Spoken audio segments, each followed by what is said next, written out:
Hello again, and welcome to the National Queen of Light Center for Applied Divine Will Studies. Today I have something to share with you, but before we begin, there's a part of Louisa I'd like to bring back to mind, because sometimes some of us become selective in the passages of Louisa. Some of them we prefer to ignore or not follow. All of Louisa's writings have been given to us for our edification, for our growth in the divine will. We don't have the privilege of disregarding any of the writings, no matter how difficult or strange they may seem. We first began by talking about the 4 degrees of living in the divine will, which will be found in volume 19.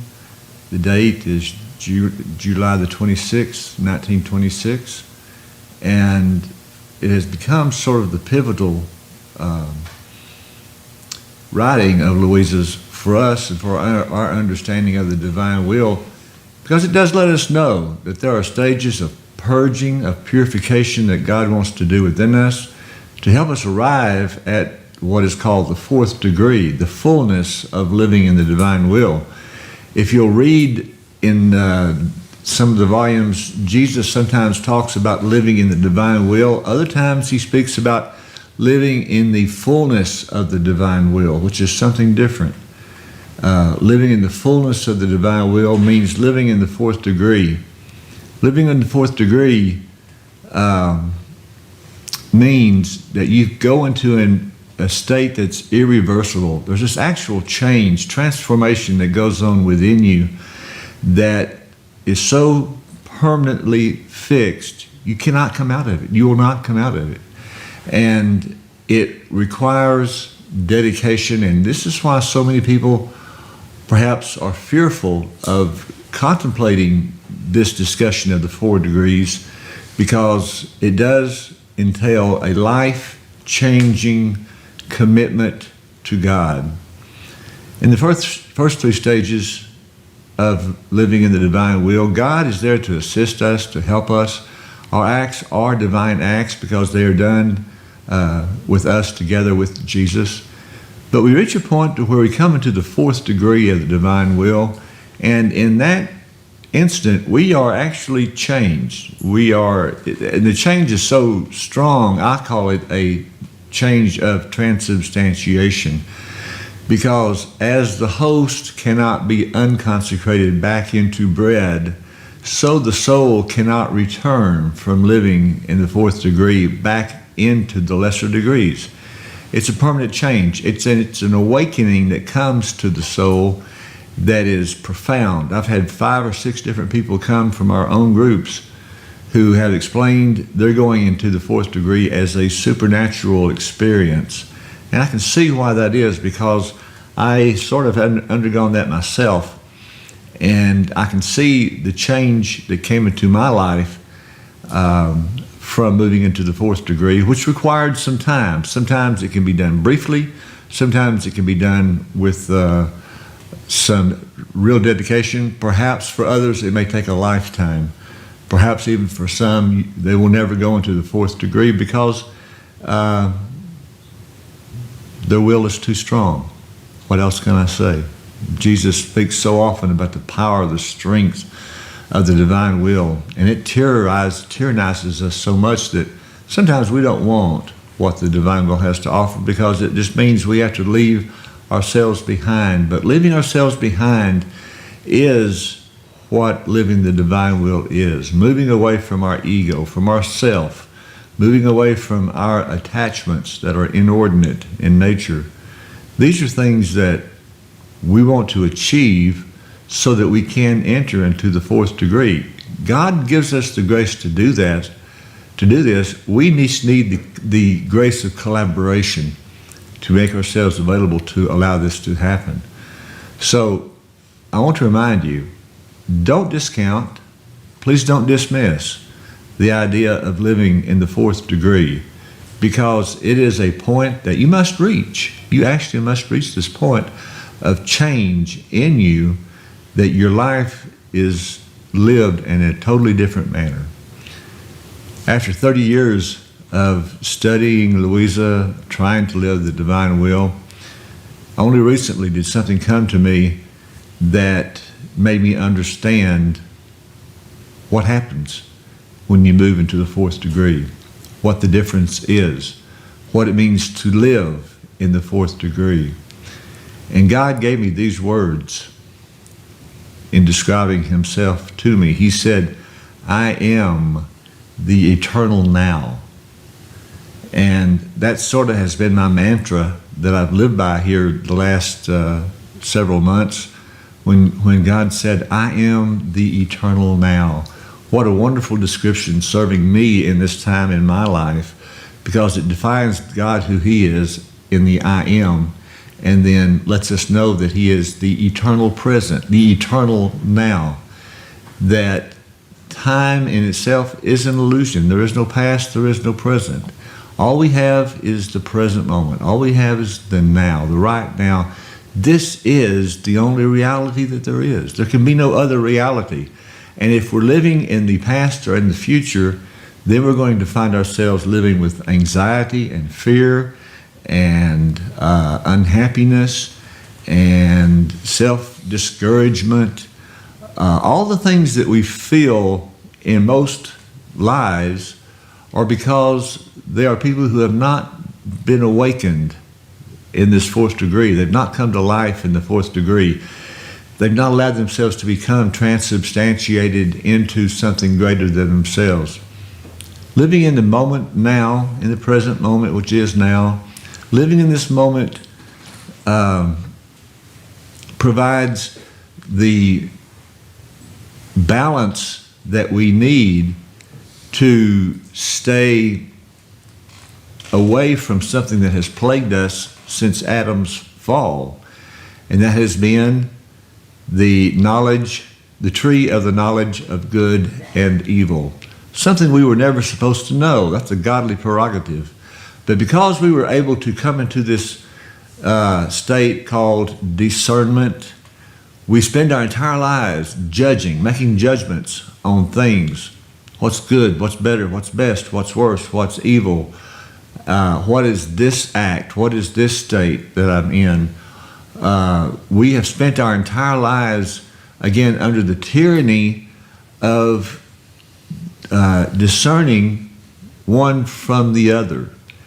This is what happens when we live so much in the past or in the future.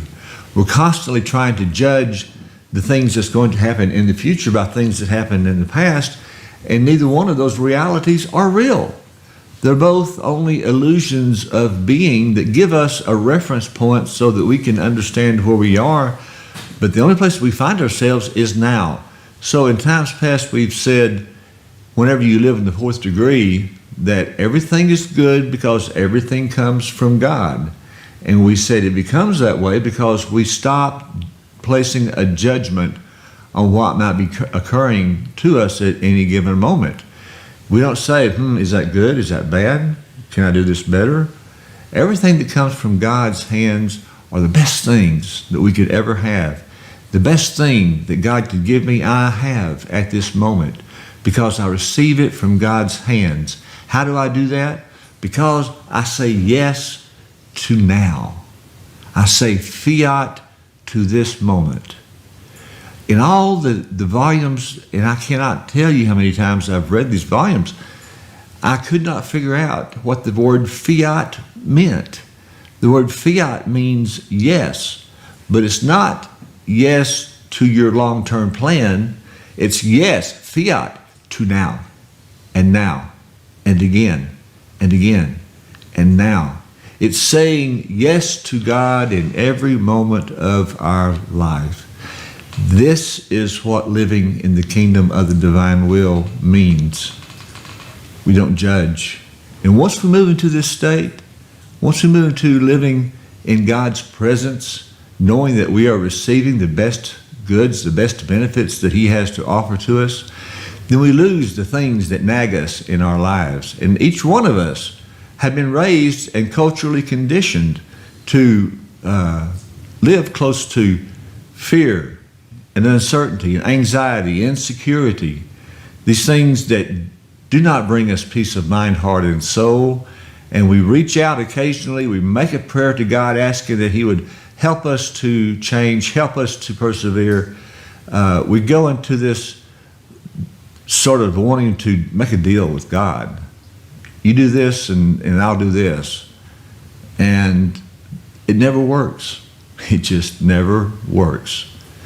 So I've come to find out that what does work is whenever we are able to dispose of past, because past is no longer there for us.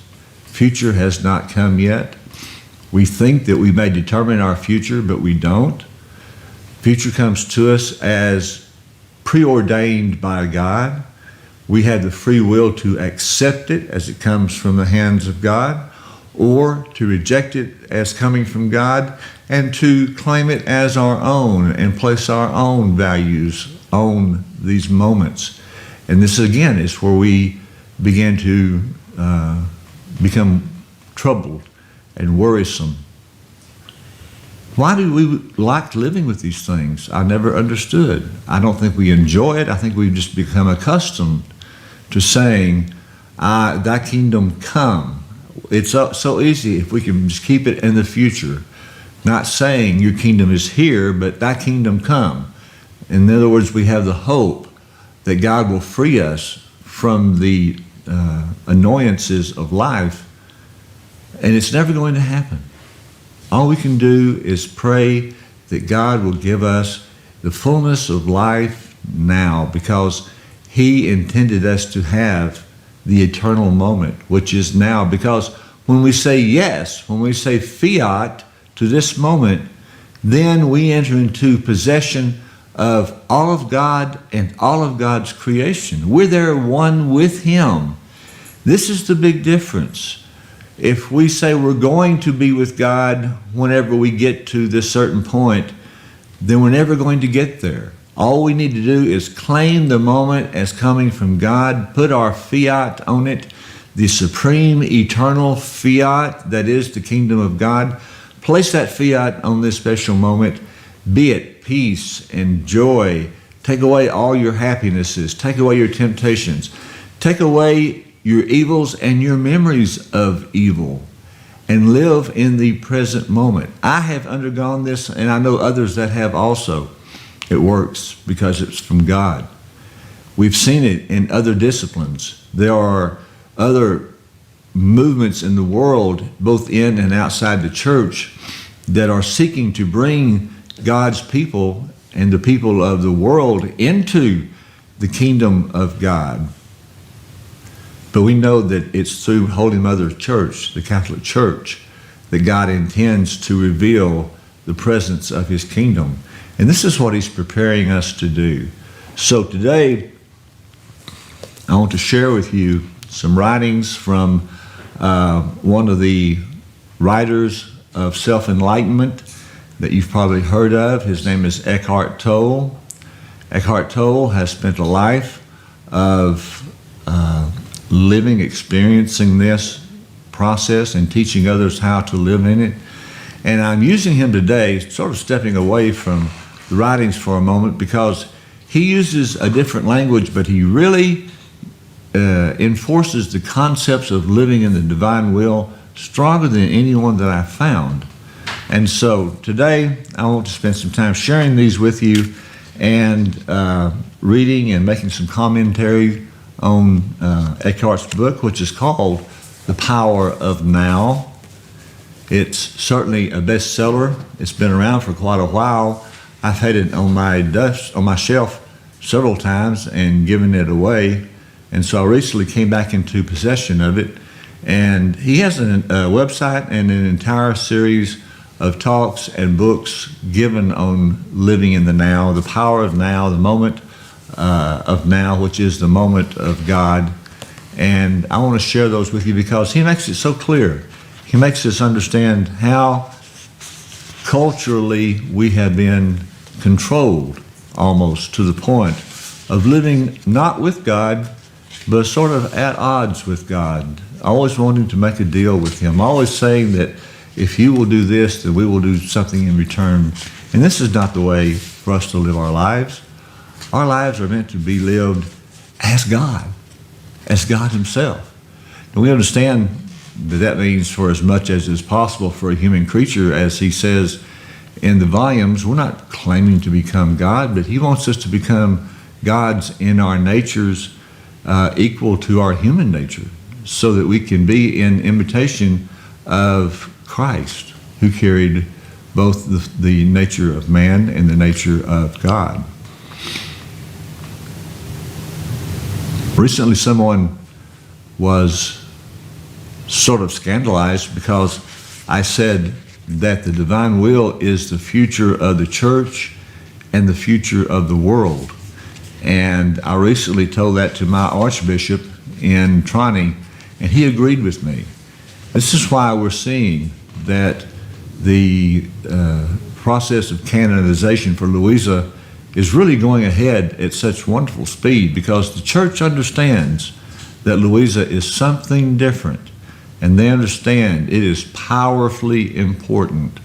Louisa by now has undergone at least 3 inspections by various theologians, and not a word of Louisa's writings have been found to be contrary to faith and morals. The last group being a group in the Vatican appointed by the Congregation for the Doctrine of the Faith. So much greater certainty than this doesn't exist. And we're very thankful for this work that they're doing. And we want to join together. Our bishop has asked us to form a kingdom of hearts. Let our hearts be one. Let our hearts all be full of the same joy and anticipation of what God is doing in the world now. Because now we can say, thy kingdom is here. Your will is being done on earth as it is in heaven. How? It's because I'm accepting now as my reality. And now, and now, and now. I'm constantly a newborn in the divine will, as Jesus called Louisa. Wants her to constantly be in this state of being born always, because we're always new. We're always fresh. Every creation brings us back into the world as new creatures. Certainly we want to respond to the offer that God has given us by giving us the gift of the divine will with a simple heart and with great joy, because this is the most prodigious gift that God has made available for his church. And it's coming to us quickly. Our job is to help you learn, understand the divine will, how to help you live in the divine will, to live in the kingdom, to live in the present moment, because this is where the power lies. It is with this realization that we are able to obtain divine merit, and that which we do is no longer obtaining some indulgence for someone in purgatory. Instead, it's the creation of divine life on our part, divine life that's lifted up to the glory of the Father.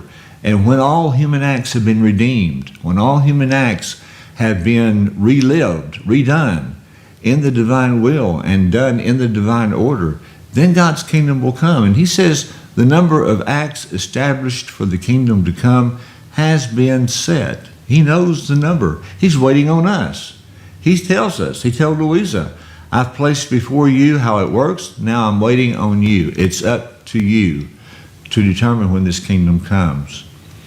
If you're one of those people who is naturally resistant to the divine will, or who is looking for something in the divine will that doesn't sound right, you're not going to find it here, and you're not going to find it with me, because anything that I present to you is something that I have found, I've discovered through prayer, I've contemplated it night and day, and I present it to you with a certain sense of safety, saying this is something that is good for all of us. Please take advantage of this. Please listen to what I tell you today, because it will make a difference in your life.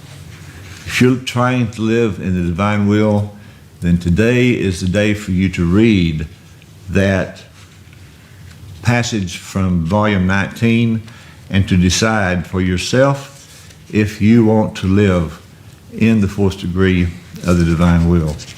So let's begin. The first chapter of Toll's book is entitled, You Are Not Your Mind. You are not your mind. We are what we think we are. We are what we think.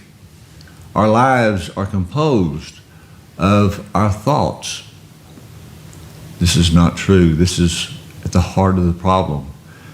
We identify with something that we have made up in our own minds and we call it reality, but it's really not. Listen to Toll as I read this to you, and you'll understand why it's not good for us to identify ourselves, our beings, with our thought process.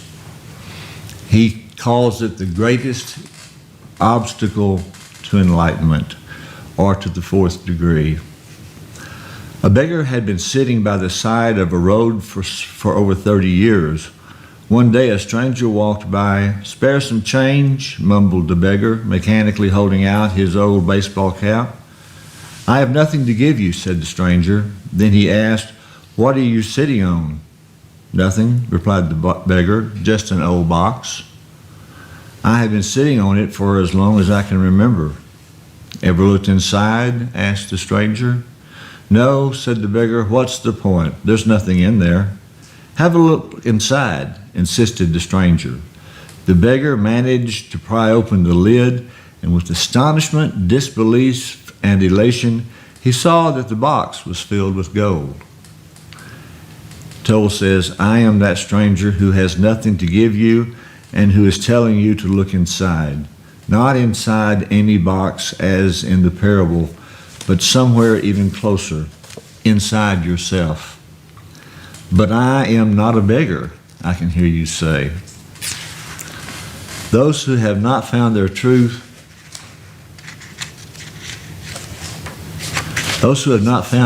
wealth, which is the radiant joy of being and the deep, unshakable peace that comes with it, are beggars, even if they have great material wealth. They are looking outside for scraps of pleasure or fulfillment, for validation, security, or love, while they have a treasury within that not only includes all those things, but is infinitely greater than anything the world can offer. The word enlightenment conjures up the idea of some superhuman accomplishment, and the ego likes to keep it that way. But it is simply your natural state of felt oneness with being.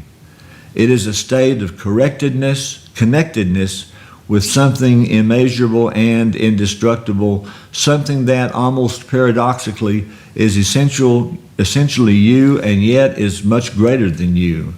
It is finding your true nature beyond name and form. The ability to feel this connectedness gives rise to the illusion of separation from yourself and from the world around you. You then perceive yourself, consciously or unconsciously, as an isolated fragment. Fear arises, and conflict within and without becomes the norm. Do you see what he's saying? Living this way makes us isolated.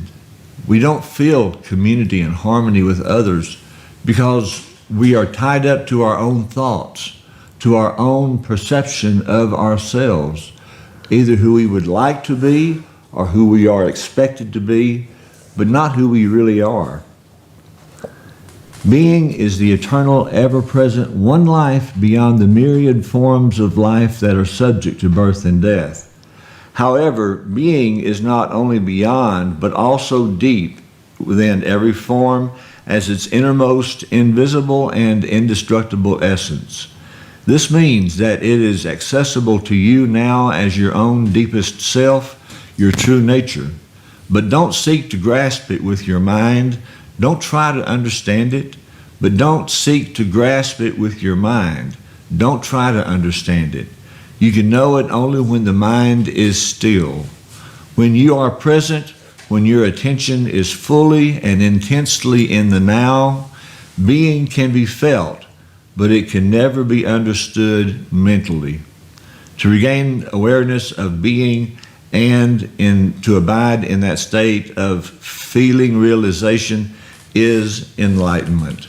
So we're talking about something that we really can't understand. Who can understand the divine will? Who can understand the mind of God? Who can understand from a sinful perspective the things that are infinitely greater than we are? Why would we presume that we can do so?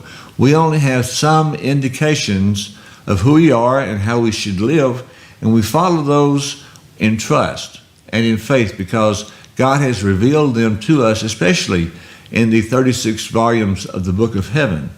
And this is where we want to go to find our the meaning of who we are and what we're supposed to be. Identification with your mind, which causes thought to become compulsive. Not to be able to stop thinking is a dreadful affliction, but we don't realize this because almost everybody is suffering from it, so it is considered normal. This incessant mental noise prevents you from finding that realm of inner stillness that is inseparable from being. It also creates a false mind-made self that casts a shadow of fear and suffering. We will look at all that in more details later. The philosopher Descartes believed that he had found the most fundamental truth when he made his famous statement, "I think, therefore I am." He had, in fact, given expression to the most basic error, to equate thinking with being and identity with thinking. The compulsive thinker, which means almost everyone, lives in a state of apparent separateness, in an insanely complex world of continuous problems and conflict, a world that reflects the ever-increasing fragmentation of the mind. Enlightenment is a state of wholeness, of being at one and therefore at peace, at one with life in its manifested aspect, the world, as well as with your deepest self and life manifested at one with being. Enlightenment is not only the end of suffering and of continuous conflict within and without, but also the end of the dreadful enslavement to incessant thinking. What an incredible liberation this is. And this is what moving into the fourth degree is.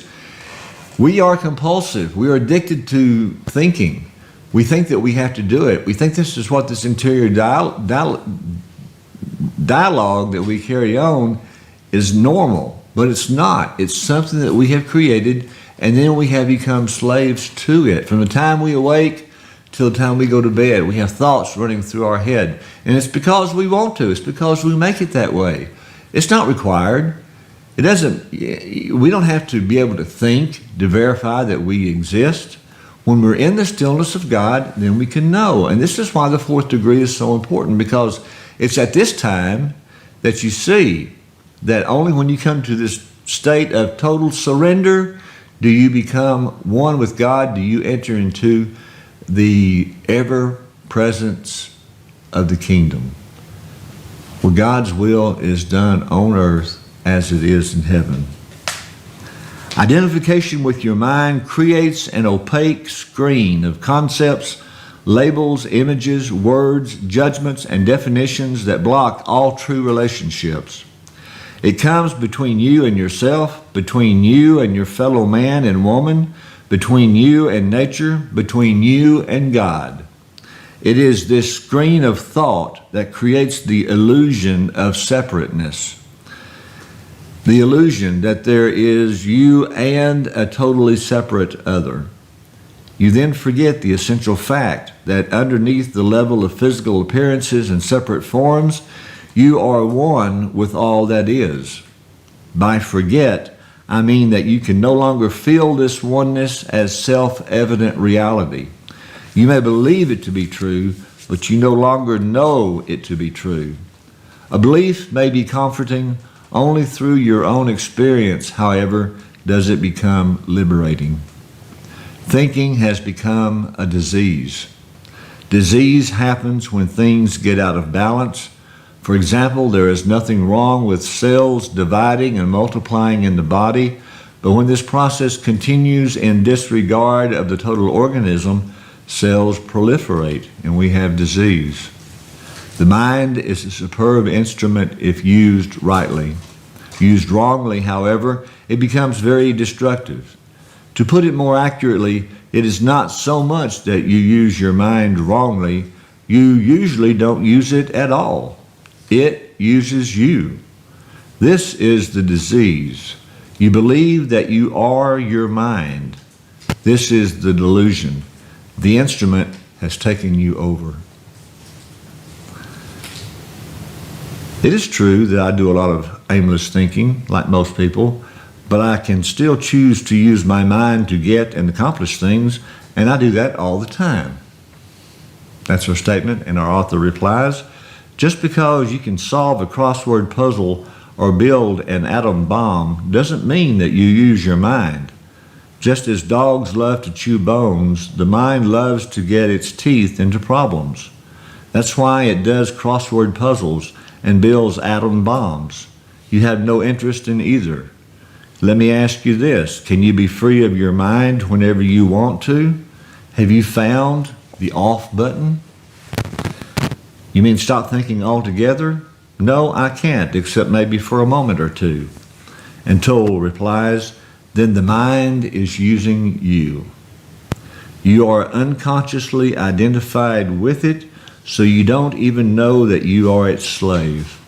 It's almost as if you were possessed without knowing it, and so you take the possessing entity to be yourself.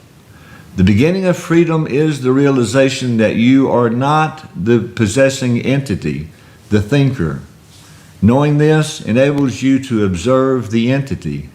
The moment you start watching the thinker, a higher level of consciousness becomes activated. You then begin to realize that there is a vast realm of intelligence beyond thought, that thought is only a tiny aspect of that intelligence. You also realize that all the things that truly matter, beauty, love, creativity, joy, inner peace, arise from beyond the mind. You begin to awaken. Freeing yourself from your mind. When someone goes to the doctor and says, I hear a voice inside my head, he or she will most likely be sent to a psychiatrist. The fact is that, in a very similar way, virtually everyone hears a voice or several voices in their head all the time. The involuntary thought processes that you don't realize you have the power to stop. Continuous monologues or dialogues.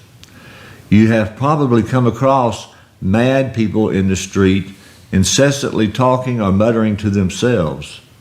Well, that's not much different from what you and all other normal people do, except that you don't do it out loud. The voice comments, speculates, judges, compares, complains, likes, dislikes, and so on. The voice isn't necessarily relevant to the situation you find yourself in at the time. It may be reviving the recent or distant past, or rehearsing or imagining possible future situations. Here, it often imagines things going wrong and negative outcomes. This is called worry. Sometimes this soundtrack is accompanied by visual images or mental movies. Even if the voice is relevant to the situation at hand, it will interpret it in terms of the past. This is because the voice belongs to your conditioned mind, which is the result of all your past history as well as of the collective cultural mindset you inherited. So you see and judge the present through the eyes of the past and get a totally distorted view of it. It is not uncommon for the voice to be a person's own worst enemy. Many people live with a tormentor in their head that continuously attacks and punishes them and drains them of vital energy. It is the cause of untold misery and unhappiness as well as of disease. The good news is that you can free yourself from your mind. This is the only true liberation. You can take the first step right now. Start listening to the voice in your head as often as you can. Pay particular attention to any repetitive thought patterns, those old gramophone records that have been playing in your head perhaps for many years. This is what I mean by watching the thinker, which is another way of saying, listen to the voice in your head. Be there as the witnessing presence. In other words, step back and listen to what you're saying to yourself. Listen to all these monologues, these continuous rationings that go on in your brain. Just listen to yourself for a moment. If you're unable to shut yourself down and say, I am all there is, enjoying this moment alone and not having any other feedback coming out of you, then you want to listen to the voice as a third person, as an observer, and see some of the crazy things that goes on in your mind. When you listen to that voice, listen to it impartially. That is to say, do not judge. Do not judge or condemn what you hear, for doing so would mean that the same voice has come in again through the back door. You'll soon realize there is the voice, and here I am listening to it, watching it. This I am realization, this sense of your own presence, is not a thought. It arises from beyond the mind. So when you listen to a thought, you are aware not only of the thought, but also of yourself as the witness of the thought. A new dimension of consciousness has come in. As you listen to the thought, you feel a conscious presence, your deeper self, behind or underneath the thought, as it were. The thought then loses its power over you and quickly subsides because you are no longer energizing the mind through identification with it. This is the beginning of the end of involuntary and compulsive thinking.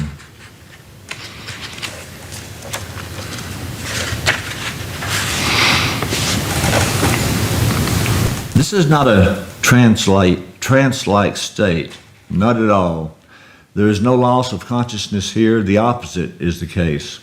If the price of peace were a lowering of your consciousness and the price of stillness a lack of vitality and alertness, then they would not be worth having. In this state of interconnectedness, you are much more alert, more awake than in the mind-identified state. You are fully present. As you go more deeply into this realm of no mind, you realize the state of pure consciousness. In that state, you feel your own presence with such intensity and such joy that all thinking, all emotion, your physical body, as well as the whole external world, become relatively insignificant in comparison to it. And yet, this is not a selfish, but a selfless state. It takes you beyond what you previously thought of as yourself. That presence is essentially you and at the same time inconceivably greater than you. What I am trying to convey here may sound paradoxical or even contradictory, but there is no other way that I can express it. Instead of watching the thinker, you can also create a gap in the mind stream simply by directing the focus of your attention into the now. Just become intensely conscious of the present moment. This is a deeply satisfying thing to do. In this way, you draw consciousness away from mind activity and create a gap of no mind in which you are highly alert and aware but not thinking.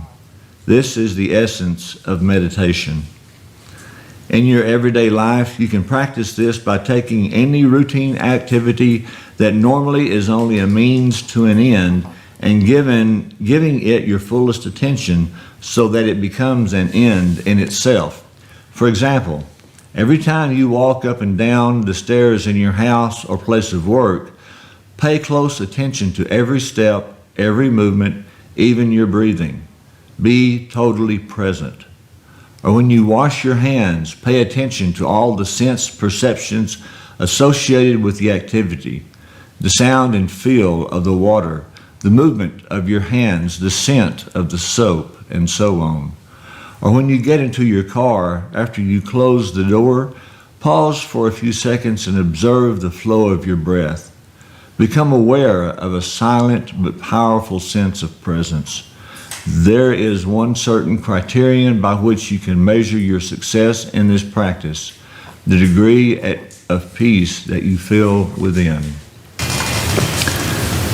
So the single most vital step on your journey toward enlightenment, or the fourth degree, is this. Learn to disidentify from your mind. Every time you create a gap in the stream of mind, the light of your consciousness grows stronger.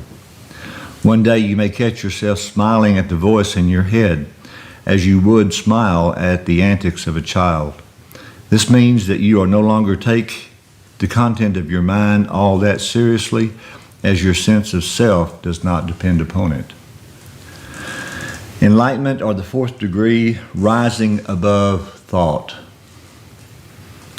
Isn't thinking essential in order to survive in this world? Your mind is an instrument, a tool. It is there to be used for a specific task, and when the task is completed, you lay it down. As it is, I would say about 80 to 90% of most people's thinking is not only repetitive and useless, but because of its dysfunctional and often negative nature, much of it is also harmful. Observe your mind, and you will find this to be true. This kind of compulsive thinking is actually an addiction. What characterizes an addiction? Quite simply this: you no longer feel that you have the choice to stop. It seems stronger than you. It also gives you a false sense of pleasure that invariably turns into pain. And so I asked the question, why should we be addicted to thinking? Because you are identified with it, which means that you derive your sense of self from the content and activity of your mind. Because you believe that you would cease to be if you stopped thinking. As you grow up, you form a mental image of who you are, based on your personal and cultural conditioning. We may call this phantom self the ego. It consists of mind activity and can only be kept going through constant thinking. The term ego means different things to different people, but when I use it here, it means a false self, created by unconscious identification with the mind. You actually believe that what you think is who you are, and that is never true. Learn to step back and observe your own actions, or learn to be still in the presence of your thinking and understand that what you're saying is only a commentary on a particular moment. And that's all you have, is this particular moment right now. To the ego, the present moment hardly exists. Only past and future are considered important. This total reversal of the truth accounts for the fact that in the ego mode, the mind is so dysfunctional. It is always concerned with keeping the past alive, because without it, who are you? It constantly projects itself into the future to ensure its continued survival and to seek some kind of release or fulfillment there. It says, one day when this, that, or the other happens, I'm going to be okay, happy, at peace. Even when the ego seems to be concerned with the present, it is not the present that it sees. It misperceives it completely because it looks at it through the eyes of the past. Or it reduces the present to a means to an end that always lies in the mind-projected future. Observe your mind, and you'll see that this is how it works. The present moment holds the only key to liberation, but you cannot find the present moment as long as you are your mind. I don't want to lose my ability to analyze and discriminate. I wouldn't mind learning to think more clearly in a more focused way, but I don't want to lose my mind. The gift of thought is the most precious thing we have. Without it, we would just be another species of animal. And Toll replies, the predominance of mind is no more than a stage in the development of consciousness. We need to go on to the next stage now as a matter of urgency. Otherwise, we will be destroyed by the mind which has grown into a monster. I will talk about this in more detail later. In fact, later on, Toll will say, if we don't stop doing this, this is not a small discussion that we're having right now. He says, if we don't stop doing this, then we will go extinct as a race, that we will no longer be alive on the face of the earth, because that's how destructive thinking of self is. Identifying yourself with your thoughts, which is always fed by your own human will, is always going to lead you away from peace and happiness, collaboration and harmony. All the things that make for a good civilization will begin disappearing. So what I'm suggesting to you is not just a mere suggestion. I'm not saying it would be nice if you do this. It's even more than saying it's good that you do this to arrive at the fourth degree of living in the divine will or the kingdom of God. This is what is required, is going to be required for the future of the planet. It will not cease to remain if we don't change the way we think.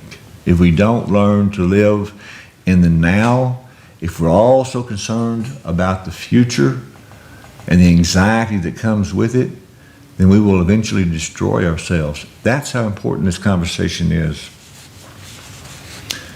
Thinking and consciousness are not synonymous. Thinking is only a small aspect of consciousness. Thought cannot exist without consciousness, but consciousness does not need thought. Enlightenment means rising above thought, not falling back to a level below thought, the level of an animal or a plant. In the enlightened state, you still use your thinking mind when needed, but in a much more focused and effective way than before. You use it mostly for practical purposes, but you are free of the involuntary internal dialogue, and there is inner stillness. When you do use your mind, and particularly when a creative solution is needed, you oscillate every few minutes or so between thought and stillness, between mind and no mind. No mind is consciousness without thought. Only in that way is it possible to think creatively, because only in that way does thought have any real power. Thought alone, when it is no longer connected with the much vaster realm of consciousness, quickly becomes barren, insane, and destructive. The mind is essentially a survival machine. Attack and defense against other minds, gathering, storing, and analyzing information. This is what it is good at, but it is not at all creative. All true artists, whether they know it or not, create from a place of no mind, from inner stillness. The mind then gives form to the creative impulse or insight. Even the great scientists have reported that their creative breakthroughs come at a time of mental quietude. The surprising result of a nationwide inquiry among America's most eminent mathematicians, including Einstein, to find out their working methods was that thinking plays only a subordinate part in the brief, decisive phase of the creative act itself. So I would say that the simple reason why the majority of scientists are not creative is not because they don't know how to think, but because they don't know how to stop thinking. It wasn't through the mind, through thinking, that the miracle that is life on earth or your body was created and is being sustained. There is clearly an intelligence at work that is far greater than the mind. How can a single human cell measuring 1/1000th of an inch in diameter contain instructions within its DNA that would fill 1,000 books of 600 pages each? The more we learn about the workings of the body, the more we realize just how vast is the intelligence at work within it and how little we know. When the mind reconnects with that, it becomes a most wonderful tool. it then serves something greater than itself. I want to stop here. The next time we'll go into emotions, which is also an important thing for us to deal with in finding peace and happiness and being able to relate to God and to the world, which means to live in this present moment. I hope you've began to think somewhat what I'm trying to get over to you.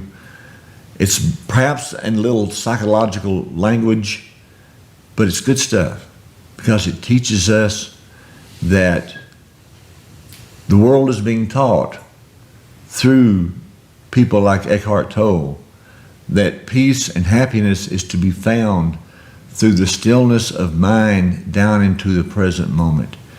If it can happen out there in the secular world, why can't it happen here in the Catholic Church, where the deposit of faith has been given and where God has continued to reveal himself through the history of the church up until the time of Luisa Picaretta, when he gave us the great gift of the divine will? Because God's kingdom is approaching. It's here. It's now. It's almost worldwide. It depends upon us to know and live intensely what God has given us. And it's my responsibility to make sure that you have as much information available to you as possible for you to live this way, for you to live now and now and now. Of course, those who come to our Saturday groups will have a more fuller understanding of what I'm trying to tell you today. But I hope that you too can stir up some curiosity to perhaps listen to this talk again, pay more attention, and understand that we are ruled and controlled by our thinking, and it's a very dangerous thing. We seem to just give open field to think as much as we want to. And in the end, all we do is become depressed and decided about nothing. This is the way to live. In fact, this is the only way to live, and this is the way that all will live when the kingdom of God is here. So I bid you good day, and we'll see you next time as we continue our discussion on the power of now. Thank you.